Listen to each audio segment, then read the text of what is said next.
All right, lab 7. We're going to continue our review of arrays in C++, but now as a class. I went over classes not today, but the period before. So this should all be somewhat familiar with you. I did go over pointers, so that'll help out. All right, creating a class. What's the difference between a class and an object? Class is that how the object Right, is so a class is a blueprint of an object. The analogy usually is that like a blueprint of a house, the class is the blueprint, like of a house, and the object is the actual instance of one of the blueprints. So you can make multiple houses from one class or one blueprint. All right. Yes, thank you. So we're going to create a class, int array. Copy the array's contents into an internal array, length equals size, do a deep copy. What's the difference between deep copy and shallow copy? Deep copy copies everything, shallow copy copies like a shell. Copies like a shell. Okay. We'll go over to our screen. So if you had int a equals new int of 100, and then I'm going to do pseudocode. A sub I equals I. Fix that I real quick. Okay, so then I is initialized from 0 to 99, or all those values are. Okay. Int star b equals a. That is a shallow copy. Why? What am I actually copying here? The stack. Stack value. Okay, the stack value, which is a. What is a? A pointer. So when I'm copying what into B? A pointer, right. I'm just copying the pointer. Am I creating a copy of the integers? No. No. So that's a shallow copy. The same. If I were to do int c equals, whoa, let's put a star right there. New int sub 100 for I equals 0 to 100. C sub I equals a sub I. What is that doing? Copying what to different memory locations. Copying, wait. Well, it's creating a new array on the heap. Yeah, creating a copying contents of A to Right. the first array. So this is a deep copy.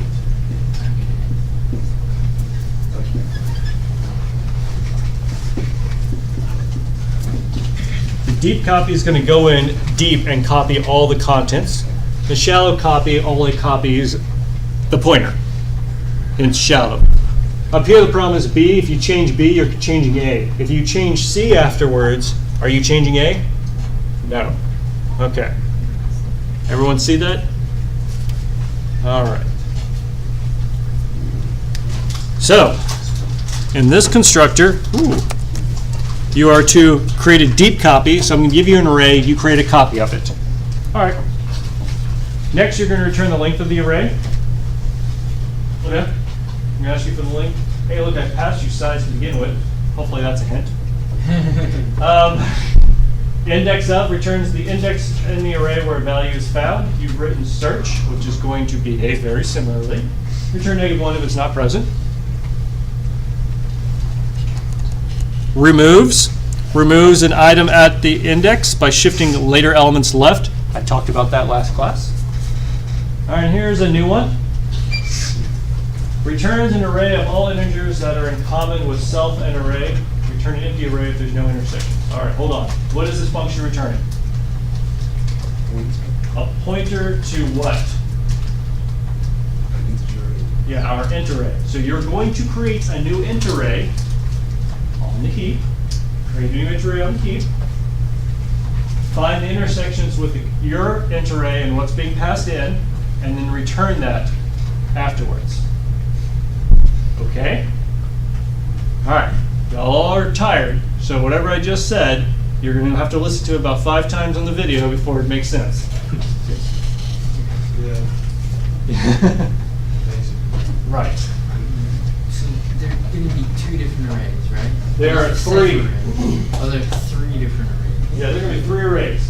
1 is yourself. You know, this. Did y'all do this? The this pointer? Jump. Yes, okay, so there's this. There's the int array being passed in. And then there's the int array you're returning. Those are 3 separate arrays. So I guess we have to create the. Yeah, you create it inside of here and then you return it. The issue with, hopefully someone sees, is you're doing a new without a delete. That standard practice. Part of this is I have to do the delete afterwards. Yes? Can you do that, but with the mouse, so that it's on the video? Oh, yes. Inside this function, there are 3 integers arrays. First, there's self, aka the actual class that you're in when this function is called. There's the integer array that's being passed in, and then there's the integer array that's being returned. So there's 3 arrays. You find the intersection, aka the values that are in both yourself and the integer array being passed in, and you return that as another integer array. Please search for them from beginning to end. Otherwise, you're not going to pass the test cases. All right, next one is subsequence. Return true if the array is contained sequentially in self, aka if, well, let's go back to the video. All right. Anyone else need this? Going once, twice? No, okay, great.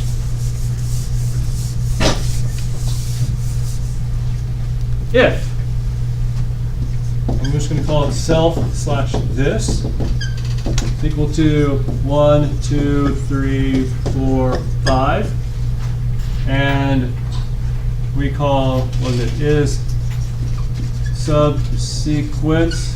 You're going to have to create your own int array. I'm just going to use notation. I call it 3, 4, and 5. That, of course, is true because 3, 4, 5, 3, 4, 5, right? If I do 3, 4, 5, 6, that is false. And what else do we have? If I do 3, 5, that is also false. Are you guys not? Oh, Yeah. Okay. All right, then make sure you delete it. Git add, it's due a week from today. There's the webhook. We have not talked about STL, but you may use IOStream. Don't use anything else from the STL. Why? Well, STL has vector, which is just an array implementation. So don't use it.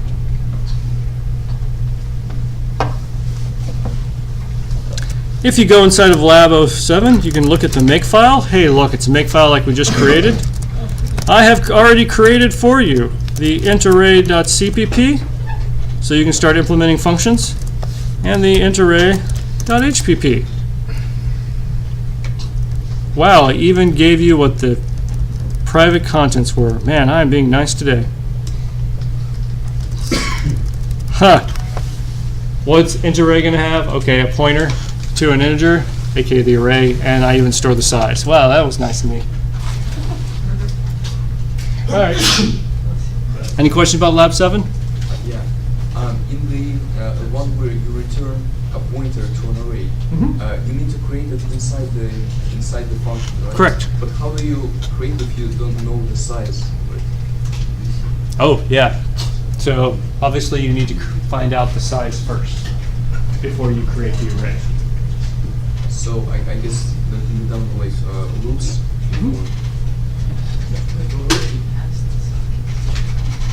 No, you only know the size of yourself and the array being passed in. You don't know the size of the intersection, of the set of intersections.